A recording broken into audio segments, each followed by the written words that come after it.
John es socio fundador de Paisaje Transversal. A ver si lo explico bien, ¿eh? En Paisaje Transversal asesoráis, diseñáis y coordináis proyectos de innovación urbana con la participación de todos los actores y ciudadanos interesados para mejorar la calidad de vida de los residentes y la sostenibilidad del medio. Me muevo yo. ¿Sí? Sí. No sé. Es más que nada para ver la pantalla. Lógico. Por favor. Me voy al extremo y así ya me quedo tranquilo. Sigo desde aquí.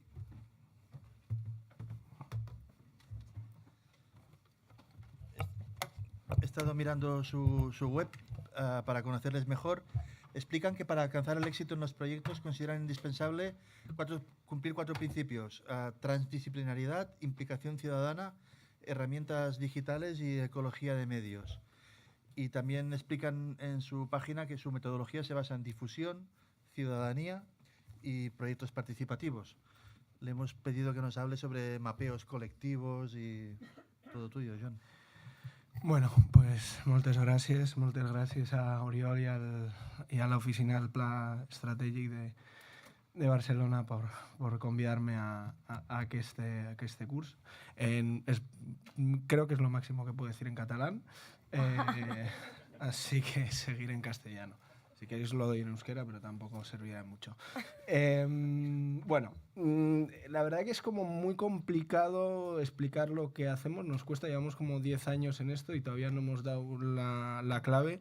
Hemos tenido que escribir un libro para explicar realmente lo que hacemos, con lo cual hoy voy a intentar de sintetizar de la mejor manera posible una parte de lo que hacemos, pero para eso necesito como explicar un poco el completo, porque si no parece que hacemos mapeos colectivos y es como una pequeña parte.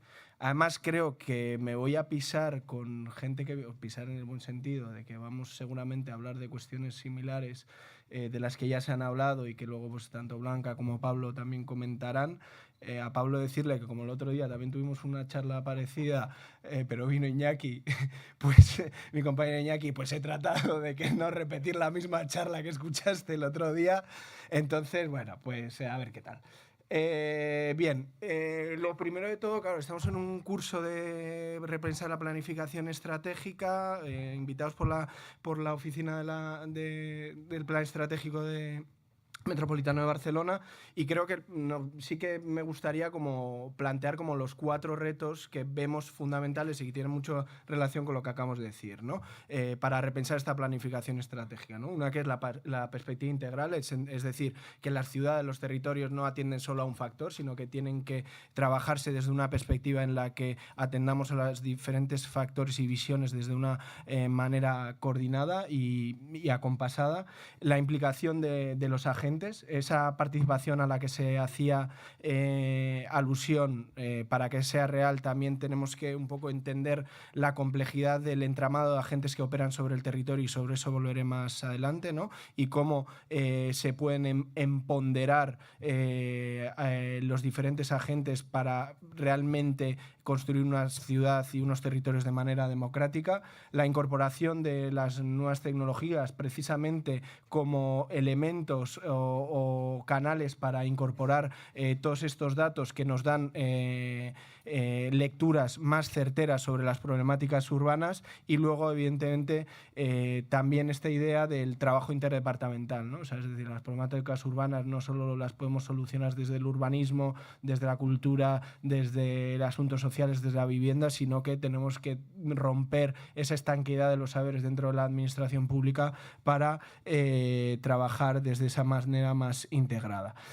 ¿Qué hacemos? Bueno, pues básicamente hemos llegado, después de 10 años de experiencia y unos 100 proyectos, pues hemos llegado a la conclusión de que, bueno, de momento decimos esto de escuchar y transformar la ciudad. Escuchar la ciudad, ¿qué significa? Pues escuchar la ciudad significa escuchar a los datos, escuchar lo que la ciudad nos dice desde sus capas, desde sus diversas capas de información, a lo que también hablaba, ¿no? Michel Serres, de los no humanos, del entorno urbano. pero también, evidentemente, escuchar a la ciudadanía y a los agentes, no solo como generadores de datos. Me ha gustado la idea esa de pasar de las opiniones a los datos. Creo que también es importante dentro de estos procesos de participación generar espacios para que esos datos afloren a través de procesos de aprendizaje colectivo y de escucha activa en el que podamos también aprender a qué es eso de participar y cómo se construye una ciudad de manera democrática.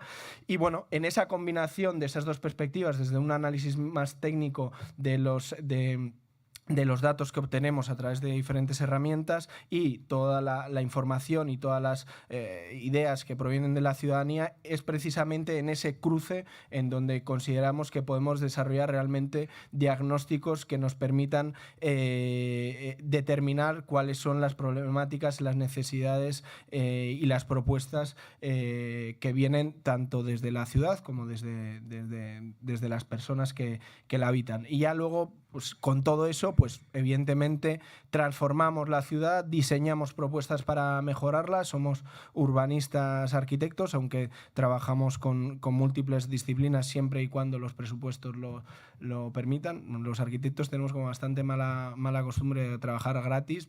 Afortunadamente no hay otras profesiones que no, afortunadamente para estas profesiones, pero bueno, pues muchas veces también nos ha tocado hacer bastante hombres y mujeres orquesta, ¿no? Entonces, en esa transformación también volver a la escucha, ¿no? O sea, es decir, entender la escucha y la transformación como un bucle de retroalimentación en el que tenemos que evaluar, hacer seguimiento, monitorizar y por lo tanto, en esa aproximación iterativa o digamos más proveniente del software libre, ¿no? En beta permanente, entender una construcción constante del proyecto de ciudad.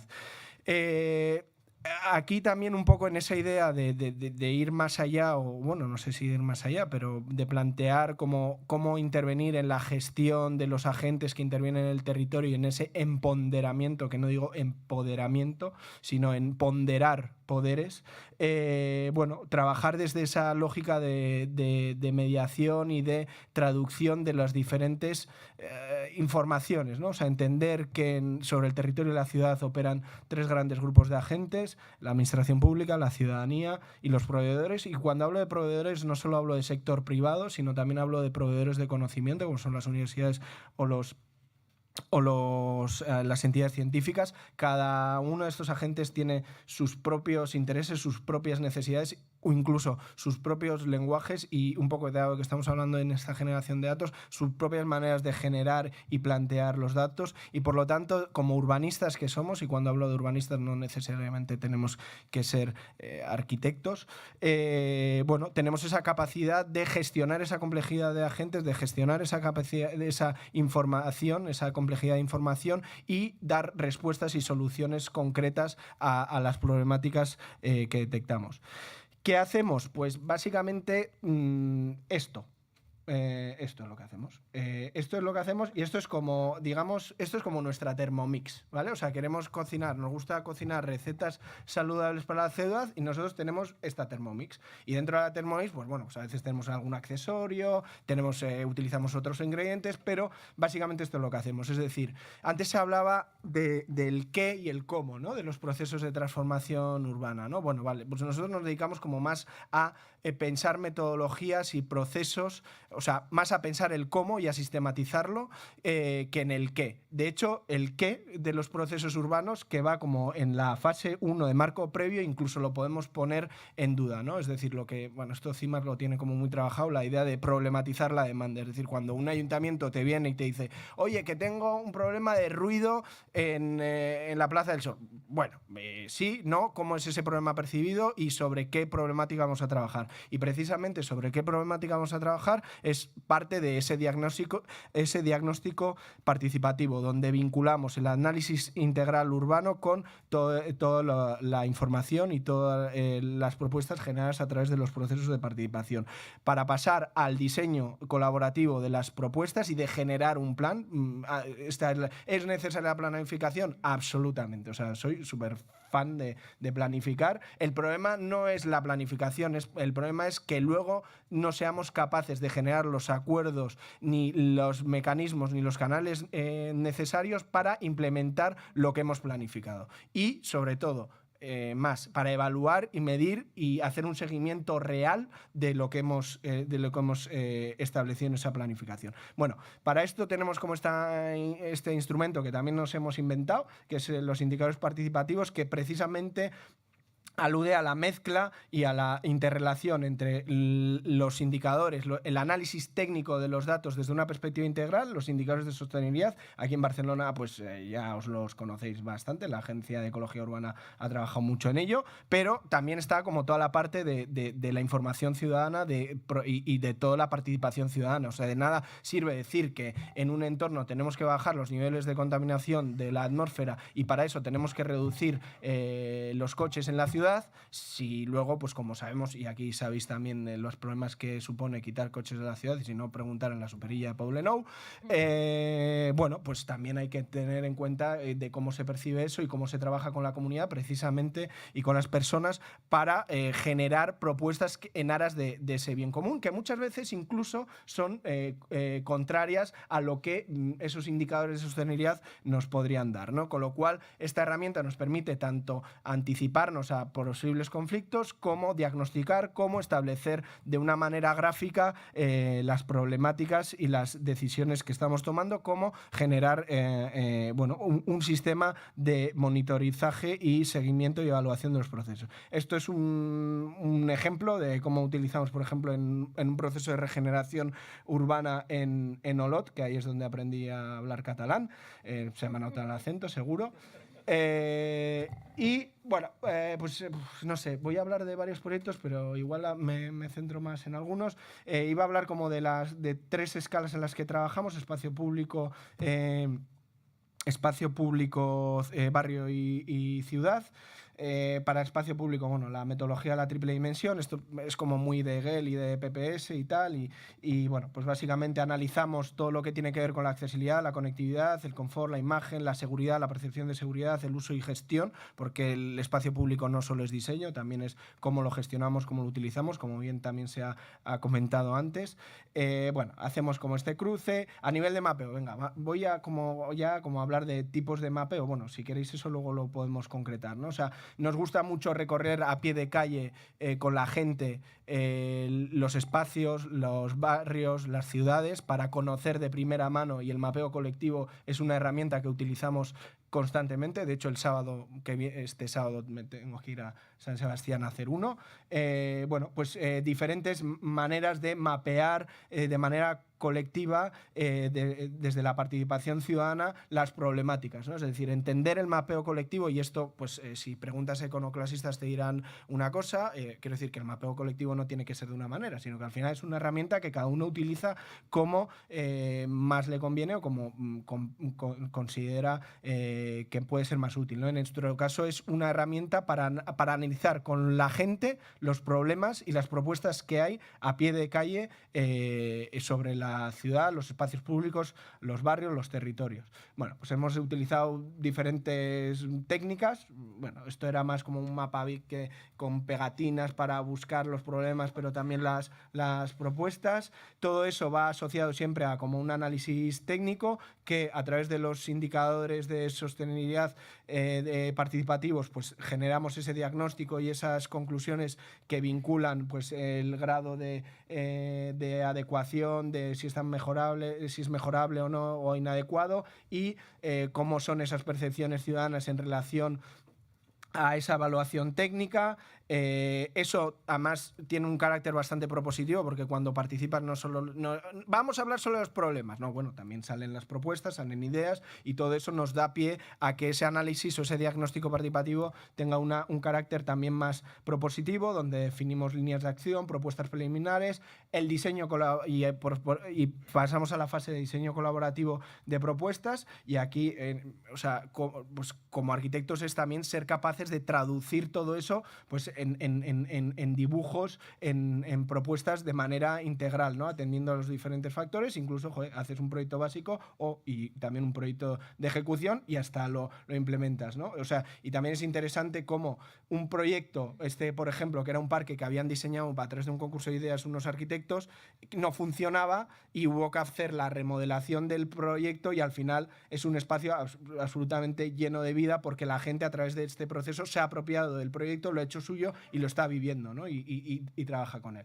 Bueno, esto es otra cosa que hicimos en un barrio de San Sebastián, en el que trabajamos con la gente cuáles eran los espacios públicos, qué propuestas había, que generamos todo un mapa con las propuestas, con los agentes vinculados, también visibilizando esa red de agentes y cómo podían cooperar en la activación de esos espacios. Se generó un catálogo, pero también, y más importante, yo creo, ese árbol de protocolos, ¿no? De cómo podían activar ese espacio. Unidos esas dos cuestiones, estamos ahora trabajando en otro barrio de Donostia, San Sebastián, en Amaraberri, precisamente con estrategias de activación y mejora del espacio público, ¿no? Que viene un poco a ser lo mismo. De hecho, ¿veis? Esta sistematización, además, luego pues la utilizamos. Aquí es importante también en el entender el espacio público diverso e inclusivo, la interseccionalidad de las diferentes perspectivas que normalmente quedan poco o fuera de estos procesos o poco representadas, pues generar, combatir esas desigualdades sobre estas perspectivas, ¿no? Que de estos Blanca hablará mucho mejor que yo. Y como siempre, ¿no? Esta idea de analizar técnicamente, vincularlo, como digo, el lunes, el sábado, si os queréis venir a San Sebastián, yo os invito, luego nos tomamos unos pinchos y tal, y nos damos un paseo por Amaraberri. A escala barrio, y esto sí que voy a hablar, porque creo que fuimos la primera empresa en utilizar los datos abiertos del Ayuntamiento de Madrid para hacer un análisis urbano, ¿no? Entonces, aquí que generamos en esa doble visión de procesos participativos con análisis técnicos, generamos toda una serie de mapas para analizar técnicamente, pero a su vez hicimos toda una serie de paseos ciudadanos en los que con la gente, con los agentes del lugar íbamos recorriendo los espacios y viendo y georreferenciando todas las opiniones, ¿no? Más de 3.000 opiniones, porque también había buzones ciudadanos, había encuestas digitales, etcétera, y todo esto nos permitía generar como esos análisis de manera más concreta sobre cuáles eran los problemas en relación al espacio público, a la movilidad, a la actividad productiva, a la ciudadanía y servicios, a la vivienda, etcétera, ¿no? Antes, en la comida hablábamos de que me da pena como no entrar como en el detalle de estas metodologías, ¿no? Y de quién pagaba como la generación de estas metodologías. Y es curioso porque nosotros, todos estos procesos, a medida que hacemos proyectos, también tenemos como esta inquietud de ir mejorando, ¿no? De ir innovando, o no sé si innovamos o no, supongo que después de lo que ha dicho Genis no innovamos, tampoco queremos inventar la rueda, pero sí que estamos constantemente como, venga, ¿cómo le vamos a dar una vuelta? ¿Cómo vamos a seguir? ¿Cómo vamos a trabajar? Pues lo del PAM tiene algo que ver con lo de guía, pero también con lo del parque, los parques que hemos hecho en Torrelodones, pero también con todo el trabajo que hacen Collective Pulsis, con todo el tema del urbanismo feminista, etcétera. Pues pero ¿eso quién lo paga? Me gustaría que luego alguien, si se atreva a decirme cuánto nos han pagado por cada uno de estos proyectos, de verdad, es como muy complicado. Estamos constantemente innovando y aquí toda la gente que está trabajando estamos innovando y no sé, pero es que no somos Google, ¿no? O sea, y trabajamos para la administración pública, es como todo un poco lioso. Pero bueno, en el caso de Puente Vallecas, esta sistematización, pues otra vez lo mismo, análisis técnico con datos abiertos, sistemas SIG, etcétera, etcétera, etcétera, otro tipo de mapeo más in situ en lugar de recorrerlo por circunstancias que daba la vida, generar directrices, y esto pues lo mismo en Arganzuela, pero aquí hicimos también como un trabajo de generar un mapa colectivo de los recursos que había en el barrio y cómo interactuaban con la comunidad, cómo se podían utilizar como estos recursos de manera más empoderante o no sé.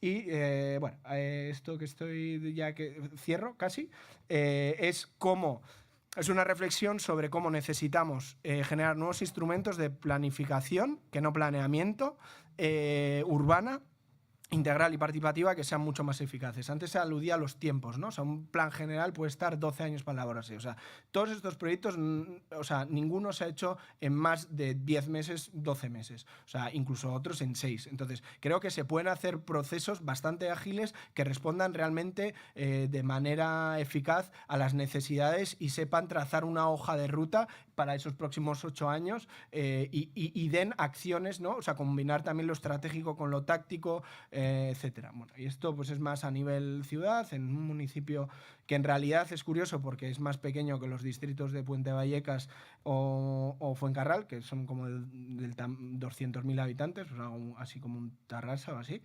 Y bueno, y todo esto, yo como Paco Umbral, pues vengo a hablar de mi libro. Todo esto lo tenéis muchísimo mejor explicado en este libro que acabamos de publicar y que lo presentaremos gracias a la Oficina del Plan el próximo 18 de diciembre en Barcelona. Muchísimas gracias a que me estáis invitados.